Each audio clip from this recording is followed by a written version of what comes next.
Hey, Michelle. Hey there, how you doing? Good. Welcome, everyone, to Product Managers Who Design Think. This is our third podcast episode. Our goal is to find more than 10 unicorns, just like ourselves. And today I have MichelleIsrael from Vistaprint, who's going to speak to us about the roles and responsibilities between product and design, where that line is drawn when it comes to design thinking. So, Michelle, why don't you introduce yourself? Sure. Well, first of all, thank you so much for having me. I'm really excited to be here and just love this conversation. So, yeah, super excited. Hi, everyone. I'm Michelle. I'm one of the principal designers on the design systems team at Vistaprint. I've been there for a little over a year now in a bit of a hybrid role. My responsibilities sort of straddle the line between both design and product management. And actually, that's been a bit of a theme in my career overall. In many places that I've worked, I've either held a hybrid design product role, or I've been either a designer or a product manager at some point. And that's largely because there can just be so many overlaps between both roles and the responsibilities that come with them. And I've just generally been very interested in combining my strengths and what I like about both roles into my career. And so I just consider myself very lucky to have had those opportunities, to do that. And I'm also just generally happy. I'd be happy to connect with you all and generally chat about all things product and design. You can definitely find me on LinkedIn. I think it might be in the ticker below. So don't be shy. Feel free to reach out. I'm excited about, I design systems, UX, product strategies, any and all things. So feel free to reach out and we can chat more. Yeah, it's such an amazing opportunity to get to ask questions of a unicorn. So please take up Michelle's offer. And before we begin, if anyone has questions, you can put them into the comment input in LinkedIn, and we'll try to get to them throughout the conversation. We'll also have a chance at the end to do a more in-depth Q&A on those questions or anything else that's on your mind. All right, well, we're going to go into the questions. And Michelle, what is the funniest thing that has happened in one of your design thinking sessions? Yes. I could probably talk forever about this, but the one that always comes to mind, this actually happened in a follow-up design thinking session after our original session where we kind of, tested and tested a prototyped idea that came out of those initial sessions. So we were building a search engine for insurance brokers. This is back when I worked for an insurance company, and we had all of these amazing ideas, right, to help insurance brokers search for their clients' policy and claims information. And so during these design thinking sessions, we were just super excited to be able to bring them, something that we thought was just so new to the industry, because as we understood it at the time, a lot of our brokers, they still use their phones, emails, paper files, right? So all these ideas are flowing. We were looking forward to the test. Everything was set up. We had our tasks and our scenarios in order. We knew who was going to be the note taker, right? Just everything was in order. So we get to the test and we ask the user to accomplish the first task. And it just immediately comes to a screeching halt because the user had gone too far into the prototype, right? She wanted to explore as much as possible, which is fine, right? That gives you really great information. But she realized that in order to accomplish that task, she needed to go back to a previous page. And so she asked, how to navigate back. And I said, oh, this prototype is just in your browser, so you can just hit the back button and it'll take you right there. And then she asked me, what's a back button? And I was kind of taken aback a little bit. The last time I remember teaching anyone a similar lesson was probably when I was like teaching my mom how to T9 text, for those of you who remember T9. And so I thought, okay, there's just one person. Maybe this is a non-tech savvy outlier. So we get through that test, we finally get through everything and we move on to the next. But we had a similar issue, except this time with a refresh button. And this person didn't know where to find the refresh button. She didn't even really know what it did. And so we found that through this first round of tests, we had this happen several times where it ended up being hard to just even start our assumptions on this search engine, start testing our assumptions on the search engine. But what it did teach us is that we were going about ideation in slightly the wrong way, because we started off with that wrong assumption that our users were almost as or just as tech savvy as we were with things that we take for granted, like on the internet. So we went back into another follow-up design thinking session. And we thought, okay, how do we get in the minds of these non-tech savvy users, right? How do we understand the non-tech savvy user better? And so that led us to start talking about who in our lives fits that bill that we can relate to, maybe we can, talk to. And it kind of dawned on us that it was all of our parents. So we spent, I don't know, maybe 20, 30 minutes just texting in and calling our parents and asking like, hey, do you know what a back button is? Do you know what a refresh button is? What websites do you go to? How do you browse the internet? And just hearing from these parents was just really funny and really cute, because they were all so excited to finally be helpful, like to finally help their kids with their work. And I remember one of them saying something like, you always make fun of me for not being able to text, but like, look how it's helping you now. So it was just like really funny to hear from all the parents. We also spent a good chunk of time in that session searching through and understanding the AARP website, which all the parents thought was just hysterical. Everyone was cracking age jokes, right? It just ended up being a really lighthearted session where we were able to bring in those families. And, look, even though we had a great time, we had a lot of laughs at our expense, at our parents' expense, it really did teach us the power of research and understanding not just how a user may accomplish a task and respond to an idea, but also that it's so important to consider the user's environment and knowledge of different tools, and just in general, how they interact with the internet and one another. So even though it was really funny, it ended up being a really important lesson for us in empathy. And we took that with us, into all of our sessions afterwards. I love it. I love how you talked about the first test, because there is a consternation and kind of like a freak out, like, why isn't this test working? Did we recruit the wrong people with the wrong digital profile? And so there is definitely a need for that stumble. But then you talked about recovering really quickly with empathy that, this persona is older, is not digital first, and that's of great value. Yeah, for sure. I mean, I think I'm a big fan of testing. So I could talk about that forever, but I think with any test, it could be, if something's not going the right way, it can be so easy to think, oh my gosh, like you said, maybe we didn't recruit the right people, or this isn't right. But I think with any test, you always learn something.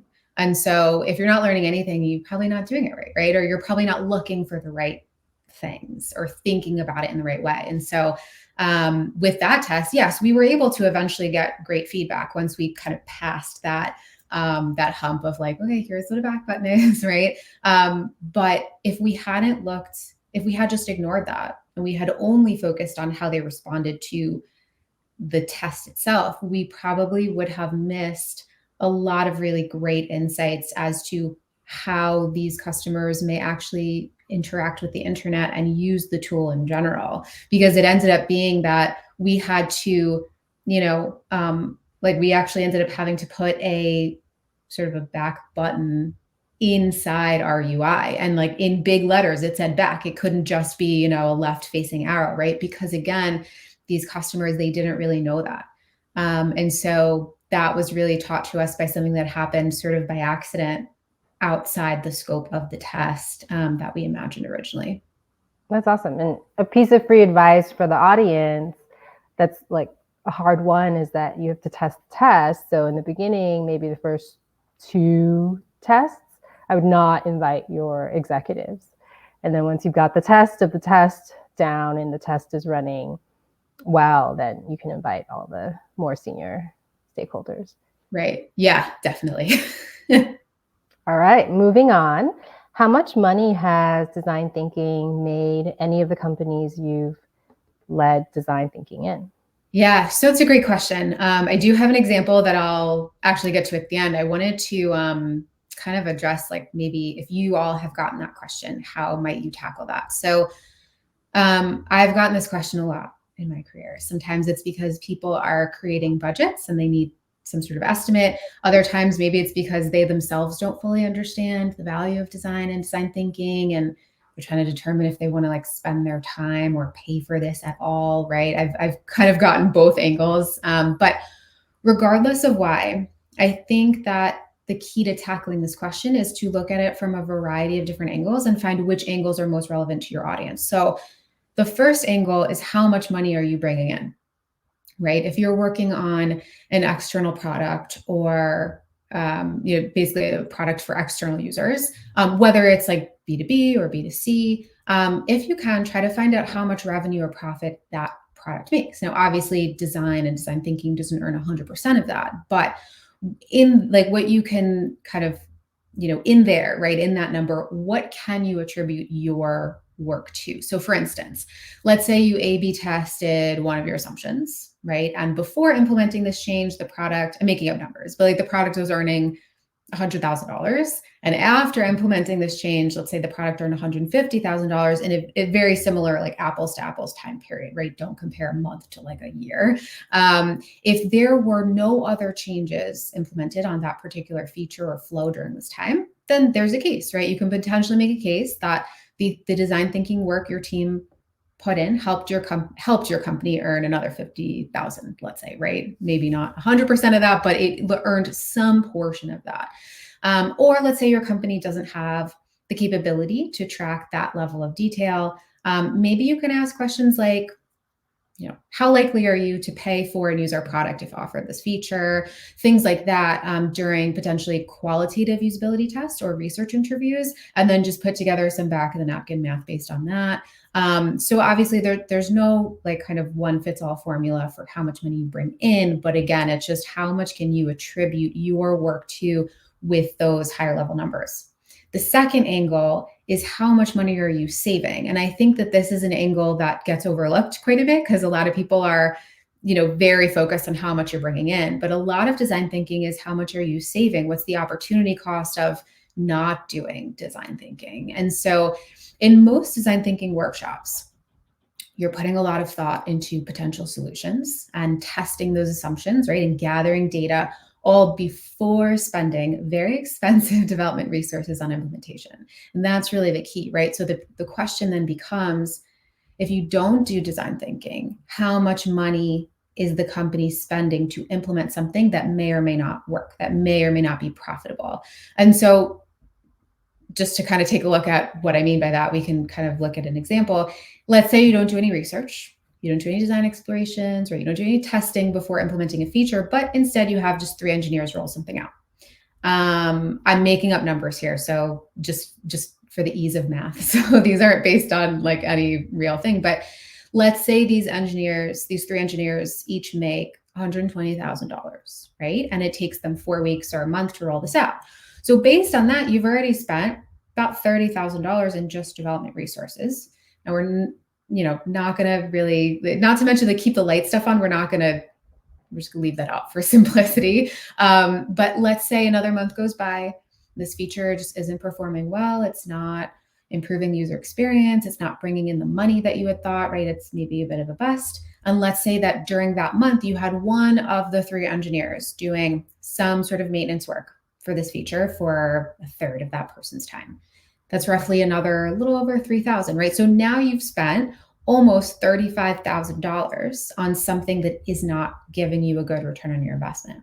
And so compare that alternatively to, let's say, another 3 designers who earn the same, 120, and it takes them 2 weeks total to design, test, and learn that this feature is not it, right? So that's roughly like 15,000. So in essence, yes, even though you're still spending money to learn in this particular like fake scenario, you are saving about 18,000, right? The difference, and you're learning faster. So you can get to the features that do have a bit more bang for your buck sooner. So if you're ever in a position where someone is asking you to justify design thinking in a financial sense, I would start to try to use that back of the napkin math to illustrate not just how much you're bringing in, but the savings and the opportunity cost. And so getting back to my personal example, one time we had a stakeholder credit us for bringing in, I think it was almost 3 million to the company. And how he accredited that to us was that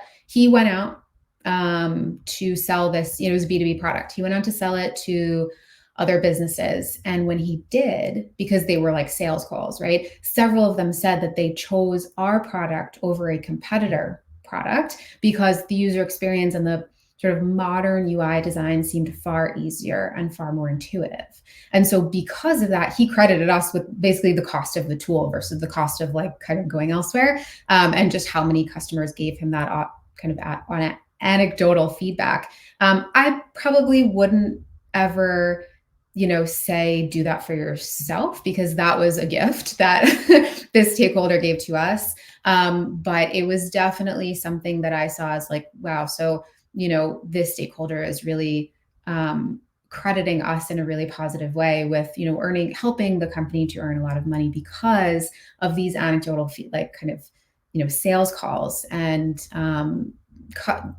actual customers saying, yes, I chose to spend the money with you because of the user experience. It's easier, it has all the features that I want. So that's why I would say with anything, and, if you ever get asked that question, it's okay to think creatively about, not just hard numbers, because sometimes you don't have them, right? Especially in our line of work, can be really kind of a fuzzy area, and just try to find the angles of what do you know, what do you have? And it depends who you talk to. So all these numbers, great for a business audience, right? But for maybe someone who's a data analyst, you may just want to sit there and say, well, this is all qualitative experimentation, and that might be enough for them. That might help them understand, right? Because if they're data analysts, they're like, oh, I love data. I understand that testing and iterating is great. So I would say also consider who your audience is to kind of put that together. Wow, that's awesome that your client credited you back. That's a real hallmark of success. And I think people get, upset when they get this question about like value and money. And it's not meant to be. This is just a unit of measure to compare against other projects that might get this budget. So I think it's always kind of helpful to have 2 weeks of savings. Who wouldn't want 2 weeks of savings, Right, exactly. It's very hard, especially, it depends on the company too. It's very hard, especially as a designer, where my company now, it's a very design appreciative company, and I love that. But I've worked for companies in the past that weren't so, design friendly, right? The focus was very much on, well, why can't I just ask engineers to do this? Or why can't I just ask, product managers to do this, or, or whatnot, right? And that's perfectly fine as well. But if you want to make a case for design thinking and for that test and learn iterative culture of those workshops, then it might be a little jarring to hear someone being like, oh, well, what value is this going to give me? And so those are just different ways that you can, you can tackle that. Thanks, Michelle. Sure. All right, moving on. What are the different roles and responsibilities for product managers and for designers in a design thinking workshop? Yeah, for sure. So I think there are a couple. I would say that in general, one of the things that I would never not have is a facilitator. So, this role might sound like it's like, oh yeah, no problem. It might sound common sense, but it's hugely, hugely important, because this person keeps everything organized and moving. They manage time and expectations. They make sure that any tangents that happen get put in the parking lot. They make sure that everything you're doing in that session gets you one step closer to meeting your workshop goal, right? So the facilitator is someone who tries to keep people talking and tries to keep people brainstorming and ideating by asking a lot of questions to prompt and foster more conversation. So it's not just that person doesn't just put together an agenda and say, okay, we're moving on, right? That person is very much a facilitator of conversation. If you are the facilitator and you're asking a lot of questions, you may feel like a bit of a broken record. I know that I do quite a bit, but that's not a bad thing, right? As long as you're propelling the conversation forward. And then also the facilitator may also play the role of a devil's advocate, because even if you agree with something or everything that somebody said, it's your job to help the team consider all sides of this problem that you're trying to solve, right? Which again could just be asking more questions. You could, even if you don't feel comfortable doing that as the facilitator, you can also assign the role of devil's advocate to somebody else. And, if everyone knows that you're playing devil's advocate, you're not just being defensive or, combative or whatnot, then it actually really can help everyone just take a step back and think about, what's going on from many different angles.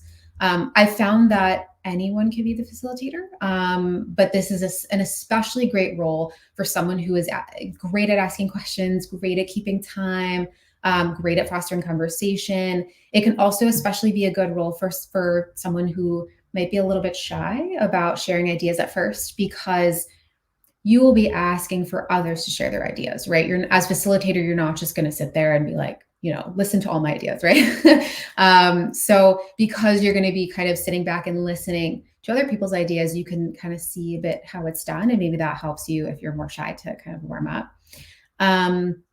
Another important role is having a note taker. So this may not seem like the most exciting role either, but it doesn't have to be for the entire time. It's really for recording times when you're adding something to the parking lot, or you're recording action items and next steps, right? Like they're for recording things that you don't want to forget about.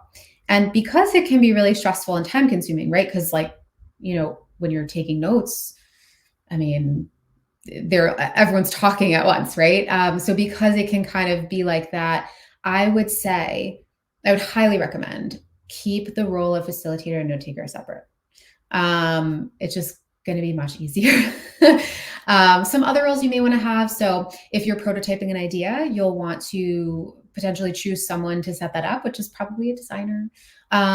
While you're running the usability test, if that is where your design sessions are taking you, you may want to, again, have a test facilitator. It doesn't actually have to be the same facilitator as like the same person who's facilitating the design thinking workshops, or it can, whatever you guys decide. But essentially having somebody ask those questions in a moderated usability test. Again, you'll want a note taker for that test, because it's hard in a usability test to have a facilitator and taking notes at the same time. And then everyone else can and should be observers.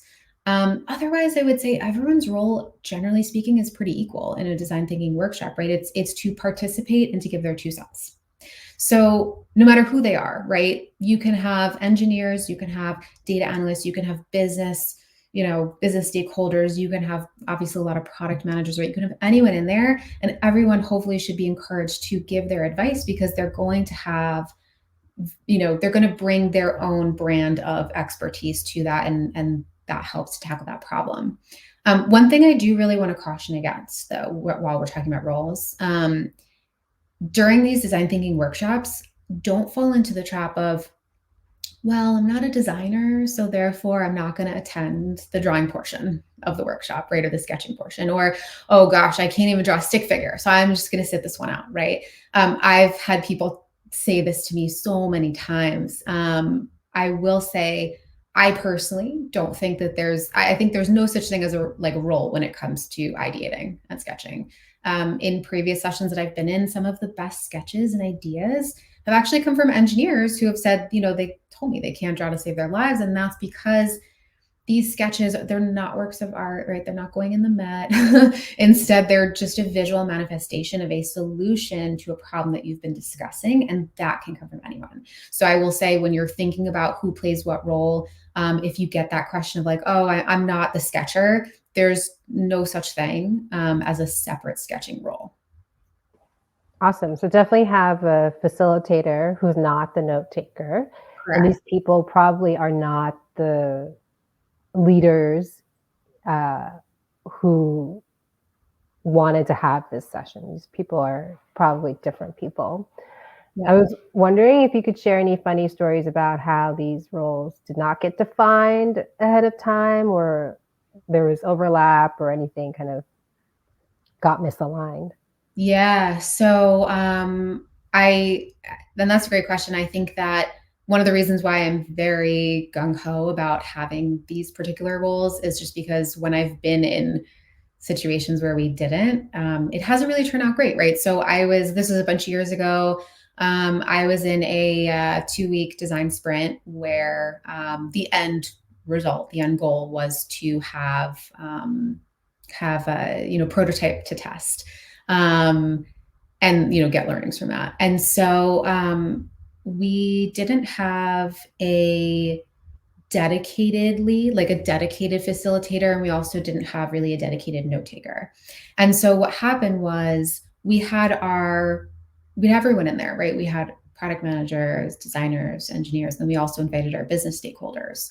And what ended up happening was, because we didn't have somebody facilitating, the business stakeholders, they kind of sort of faux took over as facilitator. And so they kind of threw the agenda out the window. They didn't really know, because they had never really participated in something like that before. So they just assumed, oh, this is just another meeting. This is the same thing as a meeting. And so it ended up being a lot of very chaotic, because so there was one specific time where we were talking about a potential feature to add to our product, and the stakeholders were saying, oh, well, I know our customer, I think that we should just add this feature, and I don't know, we don't need the rest of this session to talk about it, because we just need to do it.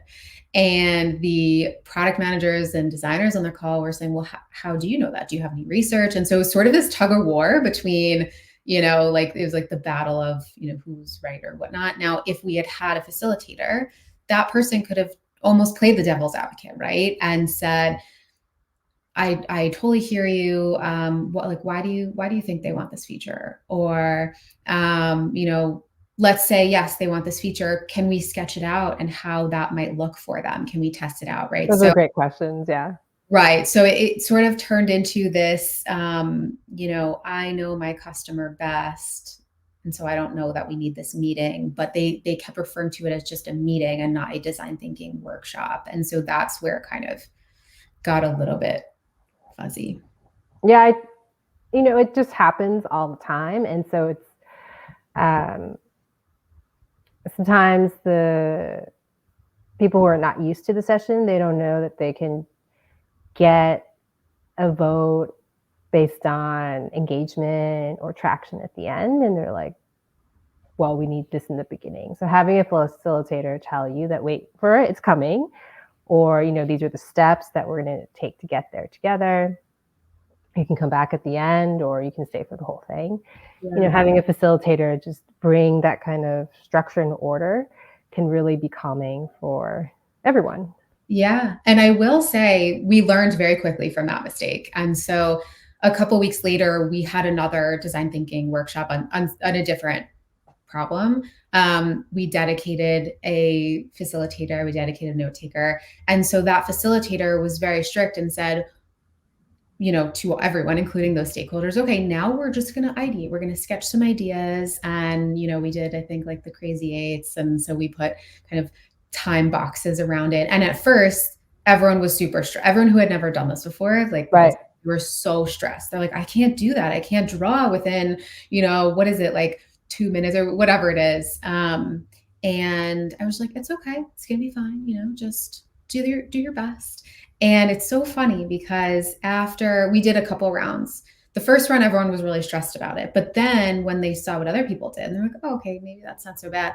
The second round, one of the business guys was like, oh, this is really fun. And it was almost surprised at how fun it was. And so I think it was just really, it was great to hear, because obviously, you want to accomplish what you want to accomplish. But if they can also see that it's fun and they actually want to be in those workshops, they may not really want to go back to that kind of traditional meeting sense. And so after that, they were sold. They're like, okay, let's do this all the time. So it ended up being good. Do you ever prep the newbies by sending them to the Google Design Sprint webpage to look at the videos of every day in the sprint, or do you kind of just throw them in equals in the beginning of your workshop? I do like to prepare them. So I don't always use the Google Sprint. For me, it really depends on what what the outcome that we're trying to get is. And so and also the circumstances, right? When we're all in the same room, it's different than when we're all on Zoom, and Zoom fatigue is, is an issue. So, I will say that where applicable, yes, I will, I will send them materials. I'll try to prepare them. But I send different materials to different people just because I know that, like, for product managers, for designers, even for engineers, right, they might be happy to consume the Google bench, like the Google Design Sprint website. And they in my experience, they have it in the past. So, like, great, this is great. But for folks that are maybe a little bit more new to it, like, for instance, in the example I was just saying, those business stakeholders, they don't have the time. They weren't gonna read through all that. And so what I did for them was I put together a very distilled version of that. And I said, okay, here's what to expect, almost in an agenda format, but just like nobody reads. So, so just in a very, like, just minimized format, and said, okay, here's what you can expect. Here's what you need and don't need to prepare, because I know that's a big question that comes out of it. And then here's the end outcome. Here's what we're looking to achieve by the end of it. And so just depending on the audience, I'll do something different, but I always do like to just set those expectations so that everyone goes in knowing what they're going to do. Oh, I would love if you could share that with us, or a version redacted from, IP. I think that'd be really valuable for all of us. Yeah, for sure. Okay, great. All right, moving on. What do you think about changing the agenda in a workshop? So it sounds like the business analyst did change the agenda. But when is it okay to change versus follow the process exactly? Yeah. So I will just throw this into the mix first. I love agendas. I don't often run sessions without one, in general, meetings, design thinking workshops, right?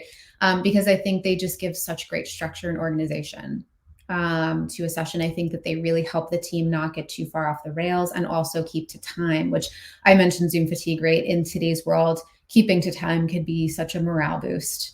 That being said, I do think that there certainly are times where a topic of conversation or an idea for an activity comes up that may just serve the team better, right? And so for those scenarios, I say, as long as what you are pivoting to still makes progress towards accomplishing the ultimate goal of that session, I would say it's fine, right? However, if you feel that it's going to derail the conversation or derail the purpose of that session, then it's perfectly fine to put it in the parking lot, right? You can just say, hey, I think this is a great idea, or I think this is a really important topic of conversation, but in the interest of time, to keep focused on the specific goal of today, let's schedule that for another time. So I ultimately think it really depends on, again, that like North Star goal. And so what I think is probably the more important question, more important than can we change an agenda, is do you have a very clear goal for what you want to get out of the design thinking session? And that can be your guide for whether or not you think something can change. But I don't think it has to be super strict. I see. So if the goal is validation, like from users, then the methodology can change. So you can call your parents, like in the AARP example, instead of walking them through the prototype. Exactly. Because again, things are going to come up that you don't expect, right? Questions. And, if you only kept to the exact agenda, you might miss actually a relevant tangent or helpful tangent, right? So I think it's just knowing what, and also look at the time that you have left. That's something else, right? If you have 15 minutes left and you want to pivot, maybe not the best, right? Because you might actually need more time than those 15 minutes, really 10 minutes with the 5-minute wrap up and everything, to pivot, your activities, your conversation. But if you have the whole session ahead of you, or if you have a half hour left or whatever it is, and actually realize, that's a much better way of getting at that end outcome, I think it's okay. But also don't feel pressured to change, right? Like I've been in situations before where I've been at the beginning of a meeting and someone's like, oh, actually, can we do this other thing? And I will say, you know what? let's try this first, try it out, just see how it goes. And then we can kind of see, right? And I'm not doing that to be mean or to say, oh, my way is the best way, because it's not, right? But you have undoubtedly probably put in so much thought behind the agenda that it is worth it to try it out, right? And if you see that it's not working, then sure, try to pivot. But try not to let, if it happens at the very beginning of the discussion, I would say try not to let someone derail your entire session. That may happen. It's happened to me in the past as well. And so I know that this is kind of one of those weird answers of like, well, it depends, and sort of might not be what you want to hear of like, just use your judgment, but it is kind of use your judgment of, if you think it's going to derail the conversation and the purpose, it's perfectly okay to not get pressured to change it. But if you're really excited about it and you think actually this is a great idea, let's pivot, then that's okay too. So is this something that the facilitator decides, or the facilitator and the people leading the session? Yeah. So I can't speak for everyone, because I think everyone I usually am the facilitator. You might hear different answers from different people. For me, I like to sort of do a hybrid. So I will hear the idea and I'll think, okay, is this going to derail the conversation? If I think yes, then I'll just make that call, right? If I think, oh, actually, this might have some merit to it, then I'll kind of say, all right, I'll lay it out for everybody. I'll say, hey, listen, here's what I had planned. Here's this new idea or new topic. Like, how does everyone feel? What would this, not necessarily how do you feel about it, but like, would this be easier for you guys, right? Would this help you guys to think about the problem or frame it in a different way? And so I think it's like can start with the facilitator, or just making that call, because the facilitator is probably the same person who's put together the agenda and really has done a lot of that, pre-session preparation. And so knows the material and knows the outcomes the best at that point, right? But then I also do like to open it up to just see, because it is possible that I've designed something, right? Like designed an agenda that maybe it doesn't work out for everybody and I missed the mark. So I do like to kind of do a little bit of a hybrid. Oh, so you are the facilitator then, even if you're leading the session. So I guess, is it good to have a person who's facilitating who's not leading the session, or is it just realistic that you're doing all these roles? I think that it depends how big your team is. So in the past, I've done both, because the teams that I've been in sessions with have been very small. And so there's just not enough people. But I have also been in much larger teams where I will facilitate, but somebody else will give the context and, kind of lead that way. But what I've found is, because I work generally on smaller teams, that for me, it's been one and the same. Except for note taking. That's like that's my hard and fast rule. Don't try to do both. Okay. And then I think the last follow-up before we move on to a different question is around product and design roles. So I really like when product managers take the evaluation criteria role. They remind people, the goal is to get 100 new users, or to convert users who are thinking about buying to actually buying. Mm-hmm. And we're going to vote around that, and that's how you should be designing before we vote as well. So I like putting product managers in that role. And then designers in a more kind of like brainstorming role, where they're getting all the quiet people to draw, like all the engineers to draw, even if they're not comfortable. And so these are roles that I think can work. But for you, what are some other roles and responsibility breakdowns that you can recommend between like design and product? Mm-hmm. Yeah. So I think in general, whenever, and this is just me, so whenever I've been in a design thinking session, I actually like to start off by saying, that there's not really, except for our expertise, try not to think of like just designers as design thinkers, right? Because ultimately, what design, to me, this is just my personal opinion, but to me, what design means in design thinking is that you're designing a solution. It's not like graphics, right? So I would say, first of all, like that's what I always say is just like, everyone comes to the table just trying to like put out ideas and whatnot. But if you want to get more granular about it, I would say maybe try to look at what are the different inputs that you need for that meeting, right? So for instance, you might need visual examples of what other companies are doing to solve a similar problem. And designers may just come easier to them to be able to pull examples like that. Okay.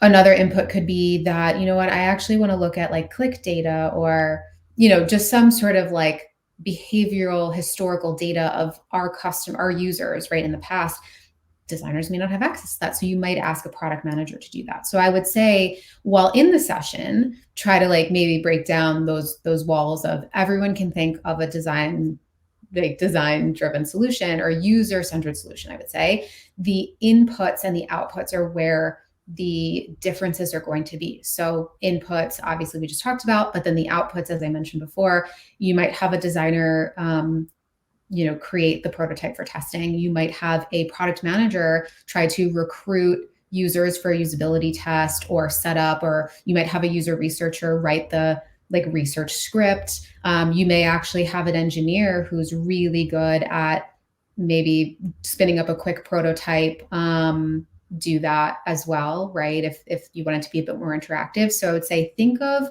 your inputs and your outputs. And that's where you can say, okay, which role has the strength, right? Like the sort of best, is most likely to be able to get this done. And that's where your differences are going to be. Does that kind of answer your question? Yeah, I love the structure of the inputs and outputs because it's a lot of work, and people can definitely break it down and chunk it up into little pieces and assign them or, volunteer for the pieces that they're most passionate about. Exactly. And I do like for that to go back to your earlier question about like who makes those decisions.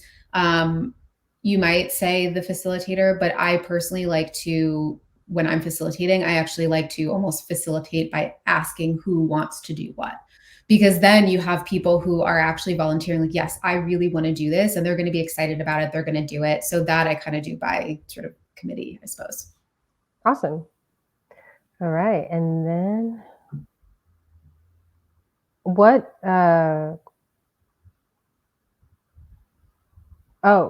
when you need a workshop, do you always need a workshop, or is an email or shorter meeting appropriate? Yeah. This is kind of a tough one because I think, so I'll just speak from personal experience. I often use a combination rather than like just one or the other. So what I mean by that is, and again, I talk about goals a lot. What's the outcome? What's the goal? I'm really big on that. As we're just saying, right, look at the goal of each session and ask yourself, can you achieve that goal without a meeting? Or can you achieve part of that goal without a meeting, right? So the example, or to give you an example, I was once facilitating a design sprint. This is in the early days of the pandemic. So we're all on Zoom and we were like across, like 3 different time zones. I think it was, there were 12 hours between us, right? So it was just logistically very difficult, right? We were in the sprint, we were all fully immersed in full day sessions for 2 weeks. And so obviously Zoom fatigue was a concern. So for each session, we identified what we needed to do. So we said, okay, we need to start off by giving context to the problem that we're looking to solve. Then we need to look at examples of how other people are solving similar problems. Then we need to sketch the ideas. Then we need to review and come to a conclusion, right, on what to test. So do I need a meeting for all of that? The answer was no. So for instance, for giving context, you could just email it out, but we actually felt it would be best to meet because not everyone reads, right? And so we would say, okay, we're going to meet in the morning for 20 minutes at the start of the session to give everyone context. But then, looking at examples of how others are solving similar problems and then sketching those ideas, certainly you don't need a meeting for, right? You don't need to be in a workshop. If you're in person, absolutely, right? I mean, play music, have some popcorn, have fun with it. But if you are remote, you don't need to just sit on a Zoom while you're individually sketching. So we hopped off to do that. And then we ended up setting a time to kind of sync back together to review and discuss everyone's ideas. I would say if you're ever reviewing and discussing ideas, you could, that's kind of like that's an individual call. I always like to discuss in person, but there are and have a meeting or a workshop for that. But there certainly are times where I've said, let's do it async, because people's schedules don't align. You might be in a really busy time of the year. And so for that, what I would do is I would say, okay, here's everyone's work, give a deadline, put it all in one spot. If you use Figma, if you use Miro, whatever you use, put it all in one spot and have them use sticky notes, right? Post-its, and say the green Post-its are for what is working. The yellow Post-its are for questions you have. Put everything async by, Thursday, whatever, right? By this date. And then we'll come back and have a meeting about it. So I would say, you can definitely be flexible when you're trying to figure out, do you need a meeting for this? Do you not?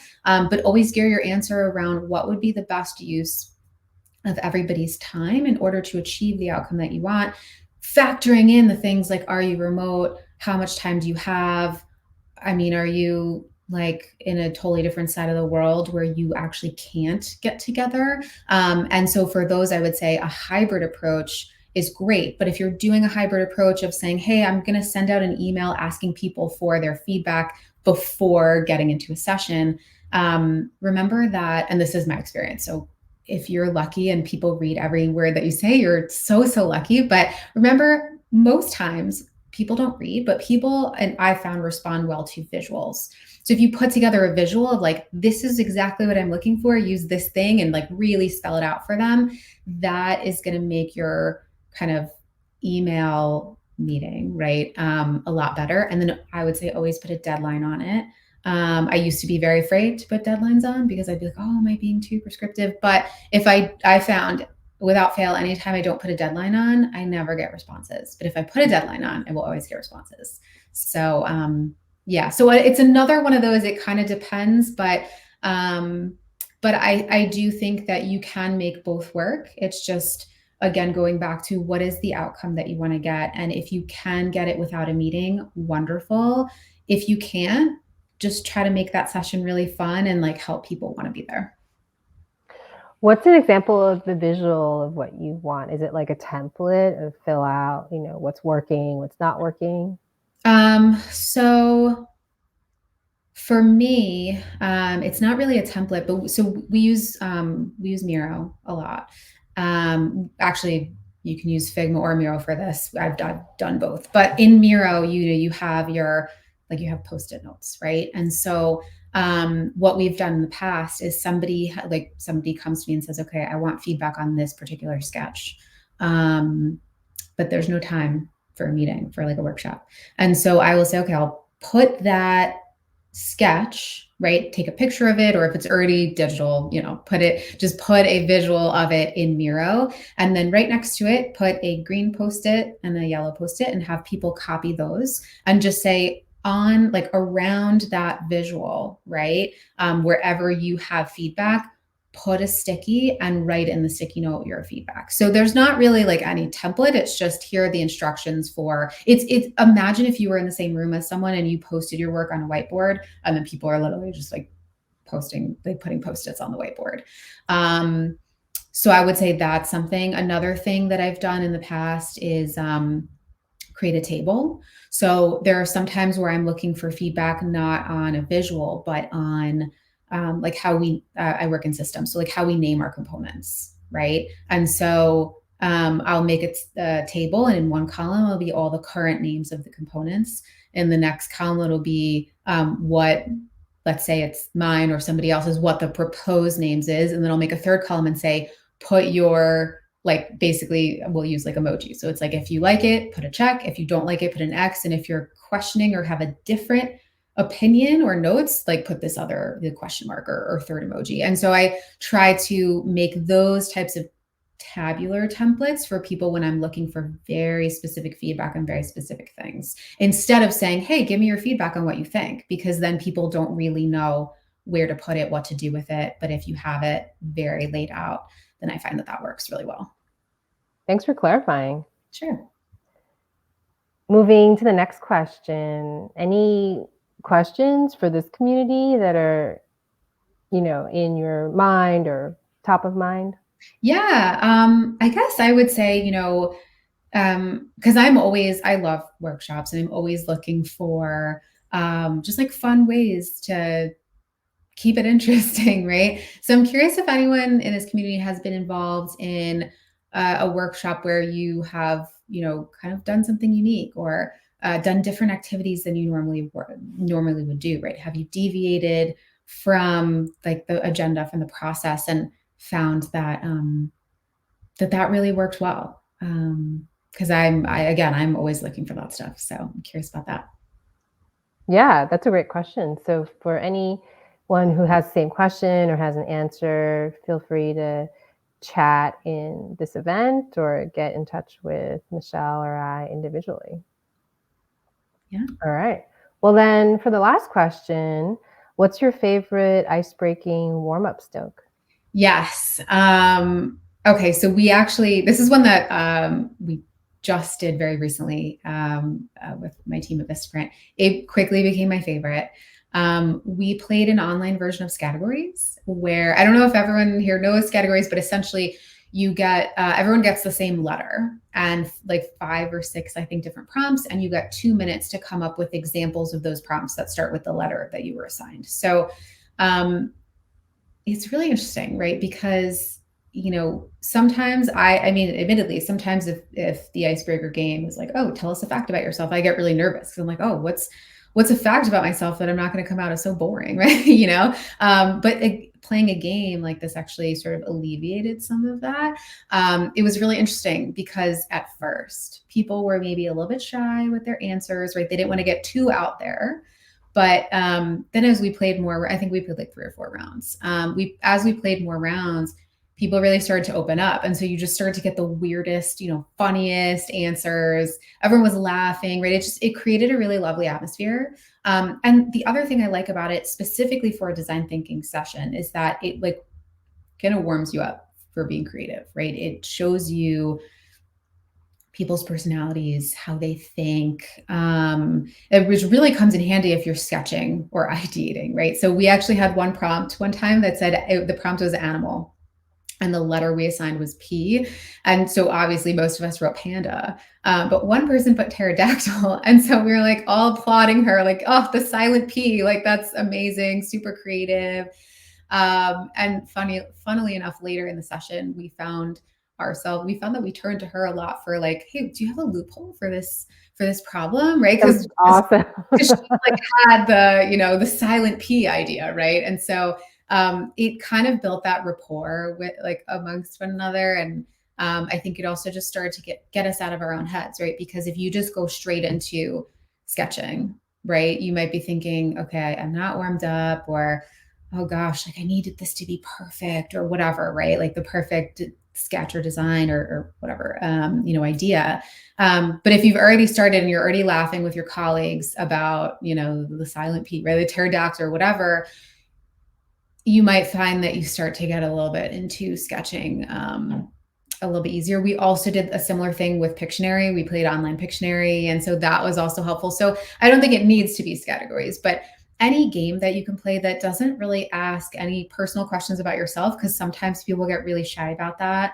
I'm always a fan of, and just, getting those like creative juices going. Yeah, I love that because it can get really personal and uncomfortable. And why not fire up the Pictionary, like drawing muscle, Yes. And it also, it also gets you to kind of, start to have inside jokes with people, which if you're working with these folks, day in and day out, I don't know. I mean, we're fully remote. So it's obviously when you're remote, it's a lot harder to, like just have that kind of banter, right? When you don't have like an in-person water cooler, so to speak. And for me, it also gives me an opportunity. Like, let's say I'm a stakeholder is, someone who's not on your team, but like a business stakeholder is playing that game too. And I want to build that relationship with this person. It also gives me an opportunity to say, okay, remember this little inside joke. And maybe I can just send him a quick message on a Monday morning, like, hey, like, I don't know, just reference that joke and just start to build those relationships, build that rapport. I think it might be easier to do that when it's something that's not like a personal fact. Awesome. Well, I think we're at the end. So, Michelle, any closing thoughts about Friday the 13th or your brand of design thinking or anything you want this audience to keep top of mind? Yeah. So I would say, look, I'm one person with one opinion. So I would say like you can have the same conversation with anyone else and they can tell you something totally different, and that's totally fine.